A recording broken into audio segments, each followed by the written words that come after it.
Good morning student. मैं दीक्षा मिश्रा आप सभी का अपने क्लास में स्वागत करती हूँ। जैसा कि आप सभी देख रहे हैं कि कुछ दिनों से ऑब्जेक्टिव क्वेश्चन का डिस्कशन चल रहा है जो आपके एग्ज़ाम में आने के लिए महत्वपूर्ण है।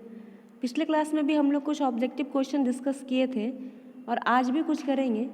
किसी क्वेश्चन में किसी प्रकार का आपको कोई डाउट हो तो आप व्हाट्सएप ग्रुप में पूछ सकते हैं। चलिए शुरू करते हैं हम लोग क्वेश्चन सेशन। पहला क्वेश्चन है, लिफ्ट में किस प्रकार की डीसी मोटर का उपयोग किया जाता है? एलिवेटर में कौन सा डीसी मोटर लगा होता है? इसका आंसर है DC cumulative compound motor. Compound motor दो प्रकार का होता है, एक क्यूमुलेटिव और डिफरेंशियली। तो क्यूमुलेटिव मतलब संचयी, संचयी मतलब संचय करना, जोड़ना। तो संचयी यौगिक मोटर का उपयोग हम लोग एलिवेटर में करते हैं।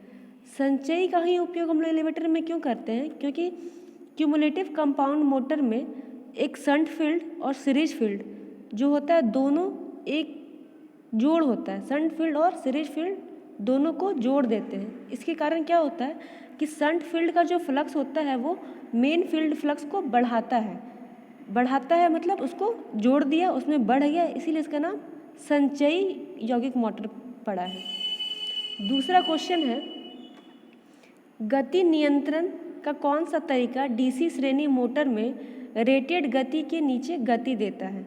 जब हम लोग कोई भी सीरीज मोटर में स्पीड कंट्रोल करते हैं, स्पीड कंट्रोल करने का भी अलग अलग मेथड है। तो जब हम लोग स्पीड कंट्रोल करते हैं सीरीज मोटर में तो एक कौन सा तरीका है, कौन सा मेथड है जो रेटेड स्पीड के नीचे भी गति को कम कर देता है? इसका आंसर होगा आर्मेचर डाइवर्टर मेथड। ये जो चारों जो मेथड है ये स्पीड कंट्रोल का ही मेथड है, लेकिन रेटेड स्पीड के बिलो भी जो स्पीड कंट्रोल करे वो है आर्मेचर डाइवर्टर मेथड। इसमें क्या होता है, डाइवर्टर जो होता है वो आर्मेचर के साथ कनेक्ट होता है, जिसके कारण यह सप्लाई से ज़्यादा करंट लेने लगता है। तो अगर करंट ज़्यादा लेगा तो फ्लक्स ज़्यादा हो जाएगा, और फ्लक्स ज़्यादा होगा तो स्पीड है, जो गति है वो कम हो जाएगा, क्योंकि फ्लक्स स्पीड के इन्वर्सली प्रोपोर्शनल होता है। तो फ्लक्स ज़्यादा होगा तो स्पीड कम हो जाएगा। और हम लोग स्पीड कंट्रोल में क्या करते हैं कि हम लोग को क्या करना होता है कि रेटेड स्पीड के बिलो में स्पीड करना होता है। तो इसीलिए हम लोग आर्मेचर डाइवर्टर का उपयोग करते हैं। आर्मेचर मोटर में वैसा पार्ट है जो मूव कराता है। आर्मेचर का काम करना क्या होता है, मोटर को मूव कराने का काम होता है, और डाइवर्टर आर्मेचर के साथ कनेक्ट होता है। नेक्स्ट क्वेश्चन है, क्या प्रभाव है अगर चलने के दौरान 4 बिंदु स्टार्टर प्रतिरोध कट ऑफ है? स्टार्टर भी होता है वो अलग अलग होता है, 2 पॉइंट स्टार्टर, 3 पॉइंट स्टार्टर और 4 पॉइंट स्टार्टर। तो पूछ रहा है कि what is the effect if 4 point starter resistance is cut off during running. जब मशीन चल रहा है, चलने के दौरान ही उसका रेजिस्टेंस कट ऑफ हो जाता है तो आंसर क्या होगा, धीमी गति से चलता है तो मोटर क्या होगा, वो मोटर का जो स्पीड है वो कम हो जाएगा, स्लो हो जाएगा, मोटर धीमी गति से चलने लगेगा। 4 पॉइंट स्टार्टर क्या है ना कि एक प्रकार का करंट कंट्रोलिंग डिवाइस है। क्या करता है, वो करंट को कंट्रोल करता है। करंट कंट्रोल करेगा कब, जब बैक ईएमएफ कम होता है तब। जब हम लोग कोई भी मशीन को स्टार्ट कर रहे हैं तो उसमें बैक ईएमएफ उस टाइम में कम होता है, तब वहाँ पे 4 पॉइंट स्टार्टर का उपयोग करते हैं करंट को कंट्रोल करने के लिए। 4 पॉइंट स्टार्टर, जैसे कि इसका नाम है 4 पॉइंट, मतलब इसमें 4 पॉइंट स्टार्टर में 4 टर्मिनल होते हैं, और 4 पॉइंट स्टार्टर का जो कनेक्शन है वो फील्ड कॉइल के साथ पैरेलल में किया रहता है। कोई भी मोटर में 2 कॉइल होता है, फील्ड कॉइल और आर्मेचर कॉइल। तो 4 पॉइंट स्टार्टर का जो कनेक्शन होता है वो फील्ड कॉइल के पैरेलल में किया रहता है, समानांतर में किया रहता है। नेक्स्ट क्वेश्चन है, डीसी मोटर को संचालित करने के लिए आर्मेचर सर्किट में कार्बन कंपोजिशन ब्रश की आवश्यकता क्यों होती है? मोटर में हम लोग कार्बन ब्रश का उपयोग क्यों करते हैं? कार्बन ब्रश का क्या काम है कि वो उसका उपयोग हम लोग लार्ज मशीन में करते हैं। कार्बन ब्रश भी बहुत होता है, कार्बन ब्रश, ग्रेफाइट ब्रश। तो कार्बन ब्रश का उपयोग हम लोग लार्ज मशीन में काम करते हैं। ब्रश का काम क्या है ना कि वो कम्यूटेटर से करंट को कलेक्ट करता है। तो वही पूछ रहा है कि कार्बन ब्रश का ही उपयोग हम लोग क्यों करते हैं। इसका आंसर है कम्यूटेटर खंड में स्पार्क कम कर देता है। ब्रश कम्यूटेटर से कनेक्ट होता है, कम्यूटेटर बार से कनेक्ट किया रहता है, और ब्रश का काम क्या होता है कि वो कम्यूटेटर से करंट को कलेक्ट करता है, करंट को जमा करता है, और कम्यूटेशन प्रोसेस को वो स्पार्कलेस बनाता है। स्पार्क कम होगा तो मोटर को हार्म नहीं होगा, मोटर में लॉस कम होगा। अगर स्पार्क बहुत ज़्यादा होगा तो मोटर को जलने का भी हो सकता है कि वो जल जाए, वो ख़राब हो जाए। तो इसीलिए हम लोग ब्रश लगाते हैं, कार्बन ब्रश बड़े मोटर में, कि उसमें स्पार्क कम हो। नेक्स्ट क्वेश्चन है, सीरीज मोटर बिना भार के आरंभिक उच्च बलाघूर्ण और गति क्यों पैदा करती है। जो सीरीज मोटर है वो हाई टॉर्क क्यों पैदा करता है जब इनिशियल स्पीड में, जब लोड हम लोग नहीं देते हैं मशीन में तब। इसका आंसर होगा बैक ईएमएफ की अनुपस्थिति में। जब कोई भी सीरीज मोटर का प्रॉपर्टी है कि अगर उसको हम लोग बिना लोड के स्टार्ट करेंगे तो उसका जो टॉर्क होता है वो बहुत ज़्यादा हो जाता है, मतलब डेंजरसली खतरनाक स्पीड में, डेंजरसली स्पीड में वो पहुंच जाता है। क्यों होता है कि वो बैक ईएमएफ का अनुपस्थिति होता है, उस टाइम में बैक ईएमएफ नहीं होता है। जब कोई भी मशीन को हम लोग स्टार्ट करते हैं तो उस टाइम पे बैक ईएमएफ नहीं होता है, और जब बैक ईएमएफ नहीं होता है तो स्पीड अनकंट्रोल हो जाता है।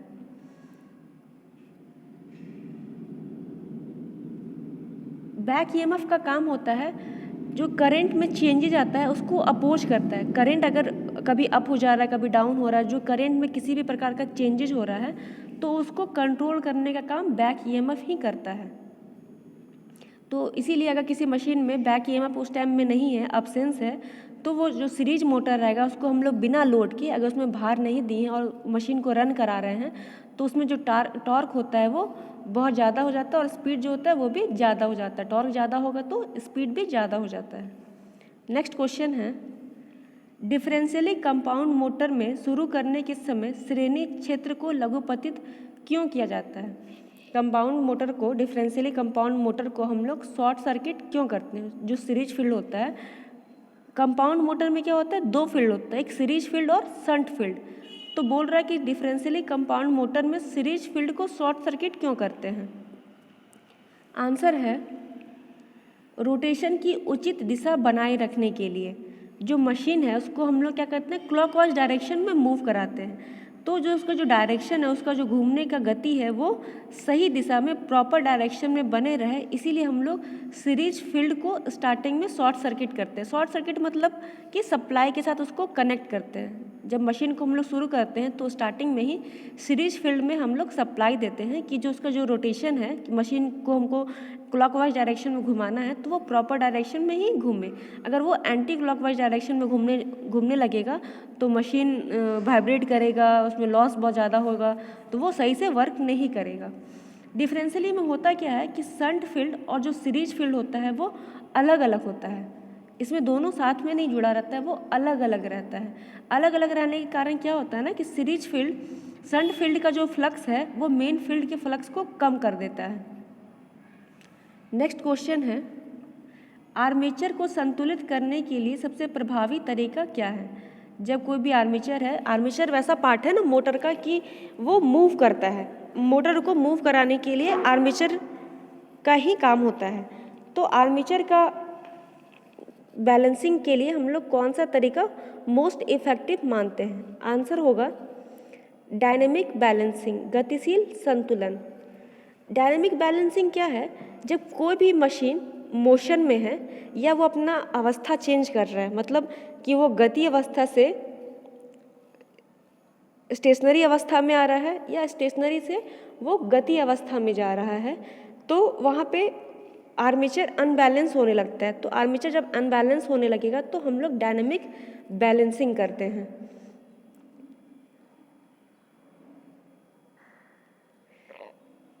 नेक्स्ट क्वेश्चन है, डीसी स्टार्टर्स के प्रतिरोध को शुरू करने के लिए किस सामग्री का उपयोग किया जाता है। जो स्टार्टर होता है उसमें रेजिस्टेंस लगा होता है, स्टार्टिंग रेजिस्टेंस लगा होता है डीसी स्टार्टर में। रेजिस्टेंस का काम क्या होता है, उसको शुरू करता है, मशीन को शुरू कराने का काम होता है। तो उसमें रेजिस्टेंस अलग अलग मटेरियल का होता है, तो डीसी स्टार्टर में कौन सा रेजिस्टेंस का उपयोग हम लोग करते हैं, किस मटेरियल का जो रेजिस्टेंस बना होता है कौन सा उपयोग करते हैं? इसका आंसर है यूरेका। यूरेका से जो रेजिस्टेंस बना होता है उसका उपयोग करते हैं हम लोग डीसी स्टार्टर में। नेक्स्ट क्वेश्चन है, किसी डीसी कंपाउंड मोटर को अलग अलग लोड पर नियत गति से संचालित किया जा सकता है। किस कंपाउंड मोटर को मतलब अलग अलग डिफरेंट लोड देंगे फिर भी वो नियत गति से चलते रहेगा, कांस्टेंट स्पीड से चलेगा? उसका आंसर है cumulative long shunt. Long shunt compound motor basically दो प्रकार का, क्यूमुलेटिव और डिफरेंशियली। क्यूमुलेटिव मतलब संचयी, जिसमें कि शंट फील्ड मेन फील्ड के साथ जुड़ा रहता है, और डिफरेंशियली मतलब जिसमें शंट फील्ड और मेन फील्ड अलग अलग होता है। क्यूमुलेटिव मतलब जोड़ने का, नाम से ही पता चल रहा है क्यूमुलेट मतलब जोड़ना, तो वो शंट फील्ड को और मेन फील्ड को जोड़ता है। और लॉन्ग शंट क्या होता है कि जब कंपाउंड मोटर में जो शंट फील्ड वाइंडिंग होता है, शंट फील्ड वाइंडिंग पैरेलल में कनेक्ट होता है किसके साथ? आर्मेचर और सीरीज फील्ड के कॉइल के साथ। दो फील्ड कॉइल है, शंट फील्ड कॉइल और series field coil. Series field coil armature के साथ सीरीज में कनेक्ट होगा और दोनों के साथ शंट फील्ड वाइंडिंग पैरेलल में कनेक्ट होता है, तो लॉन्ग शंट बनता है, इसलिए हम लोग इसको लॉन्ग शंट कहते हैं। नेक्स्ट क्वेश्चन है,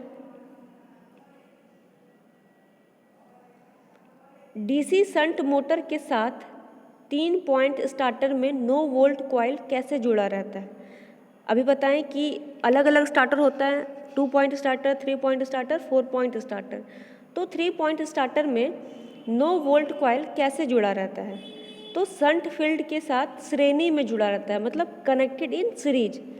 जो 9 वोल्ट कॉइल है वो शंट फील्ड के साथ सीरीज में कनेक्ट होता है। 3 पॉइंट स्टार्टर का उपयोग शंट मोटर और कंपाउंड मोटर को स्टार्ट करने के लिए करते हैं, स्टार्ट कराना हो या रन कराना हो। 3 पॉइंट स्टार्टर क्या है ना, एक प्रकार का वेरिएबल रजिस्टर है। और वेरिएबल रजिस्टर का उपयोग करते हैं हम लोग शंट मोटर या कंपाउंड मोटर को स्टार्ट करने के लिए या रन कराने के लिए। नेक्स्ट क्वेश्चन है, किस प्रकार की आर्मेचर वाइंडिंग का चित्रण किया गया है? जो फिगर में आर्मेचर वाइंडिंग दिखाई दे रहा है हम लोग को, ये कौन सा आर्मेचर वाइंडिंग है? इसका आंसर होगा duplex lap winding. Duplex lap winding में क्या होता है, जो ब्रश के बीच का जो पैरेलल पाथ होता है वो नंबर ऑफ पोल से दुगना होता है। पैरेलल पाथ क्या होता है? नंबर ऑफ पोल से दुगना होता है, इसीलिए उसको ड्यूप्लेक्स लैप वाइंडिंग कहते हैं। ड्यूप्लेक्स का मतलब ही होता है दो गुना। लैप वाइंडिंग, वेव वाइंडिंग, दो प्रकार का, लैप वाइंडिंग और वेव वाइंडिंग। लैप वाइंडिंग का उपयोग हम लोग लार्ज करंट और लो वोल्टेज के लिए करेंगे। जब हम लोग को ज़्यादा करंट, हाई करंट का उपयोग करना होता है तो हम लोग लैप वाइंडिंग का उपयोग करते हैं। लैप वाइंडिंग में क्या होता है, नंबर ऑफ कंडक्टर ज़्यादा होता है, इसीलिए नंबर ऑफ कंडक्टर ज़्यादा होता है तो ज़्यादा करंट मिलता है हम लोग को। नेक्स्ट क्वेश्चन है,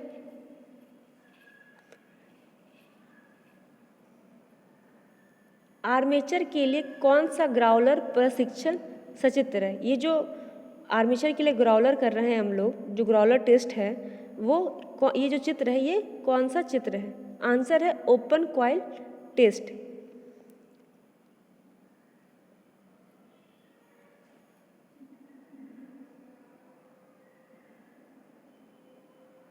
नेक्स्ट क्वेश्चन है, डीसी मोटर में सामान्य से ऊपर और नीचे दोनों गतियों को प्राप्त करने के लिए किस गति नियंत्रण विधि को लागू किया जाता है? मतलब नॉर्मल स्पीड से बिलो और नॉर्मल स्पीड से एवब स्पीड जो कंट्रोल करते हैं हम लोग, तो कौन से मेथड से हम लोग स्पीड कंट्रोल कर सकते हैं? इसका आंसर है वार्ड लियोनार्ड स्पीड कंट्रोल। ये जो सारा है ये स्पीड कंट्रोल मेथड ही है, लेकिन दोनों कंडीशन में कि जो गति है उससे ज़्यादा भी होगा तब भी हम लोग कंट्रोल कर सकते हैं, और जो गति है उसका जो नियत गति है उससे अगर कम भी होगा उसका गति तो भी हम लोग ward Leonard speed control method से कंट्रोल कर सकते हैं। Ward Leonard speed control method क्या है? एक प्रकार का मोटर जनरेटर सेट होता है जिसमें कि मोटर भी लगा होता है और जनरेटर भी लगा होता है। मोटर जनरेटर एक दूसरे के साथ जुड़ा होता है। जनरेटर मोटर के साथ जुड़ा होता है। अगर हम लोग जनरेटर का स्पीड हम लोग कम कर देंगे तो मोटर का स्पीड भी कम हो जाता है। इसीलिए इसका उपयोग हम लोग एबव और बिलो दोनों नॉर्मल स्पीड के लिए करते हैं। मतलब 0 से ज़्यादा भी स्पीड रहेगा तब भी हम लोग इसका स्पीड कंट्रोल में इसका हम लोग उपयोग करते हैं वाट लियोनार्ड स्पीड कंट्रोल मेथड का। नेक्स्ट क्वेश्चन है, कम्यूटेटर क्यों तेज चमक उत्पन्न कर रहा है? कम्यूटेटर क्यों स्पार्क कर रहा है, स्पार्किंग क्यों हो रहा है कम्यूटेटर में? आंसर है ब्रश की गलत स्थिति। ब्रश जैसे कि कार्बन ब्रश होता है, ग्रेफाइट ब्रश होता है, तो ब्रश हम लोग मशीन में लगाते ही इसलिए हैं कि जो कम्यूटेशन प्रोसेस होगा तो उस टाइम कोई भी स्पार्क नहीं हो। अगर ब्रश का जो पोजीशन है वो गलत लगा रहेगा तो वहाँ पे ब्रश काम नहीं करेगा। अगर ब्रश काम नहीं करेगा तो कम्यूटेटर में स्पार्क होगा। कम्यूटेटर क्या है, जहाँ पे कम्यूटेटर 2 प्रकार का होता है, एक सिलिंड्रिकल और ड्रम शेप्ड। और कम्यूटेटर का ही काम है कि वो यूनिडायरेक्शनल करंट को, अल्टरनेटिंग करंट को यूनिडायरेक्शनल करंट में चेंज करता है। नेक्स्ट क्वेश्चन है, चल रही डीसी मोटर में प्रेरित ईएमएफ की क्रिया क्या है? ईएमएफ का, इंड्यूस्ड ईएमएफ का क्या एक्शन है? आंसर होगा लागू वोल्टेज को विरोध करता है। ईएमएफ क्या करता है, जो इंड्यूस्ड ईएमएफ होता है वो जिसके कारण उत्पन्न हो रहा है उसी को अपोज करता है। ये उसका नेचर होता है कि वो उसी को अपोज करेगा। नेक्स्ट क्वेश्चन है, किस मोटर में यह विशेषता है? ये जो कैरेक्टरिस्टिक्स दिखाया गया है, जो कर्व है स्पीड और टॉर्क का, ये किस मोटर का है? इसका आंसर होगा क्यूमुलेटिव कंपाउंड मोटर। जैसे कि अभी पहले भी बताया कि क्यूमुलेटिव कंपाउंड मोटर 2 प्रकार का, क्यूमुलेटिव और डिफरेंशियली।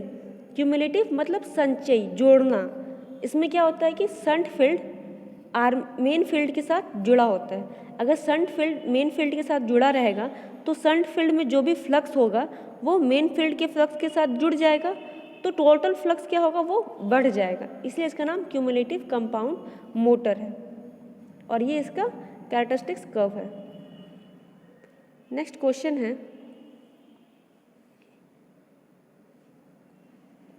4 बिंदु स्टार्टर में होल्डिंग कॉइल से जुड़े प्रतिरोधक का उद्देश्य क्या है?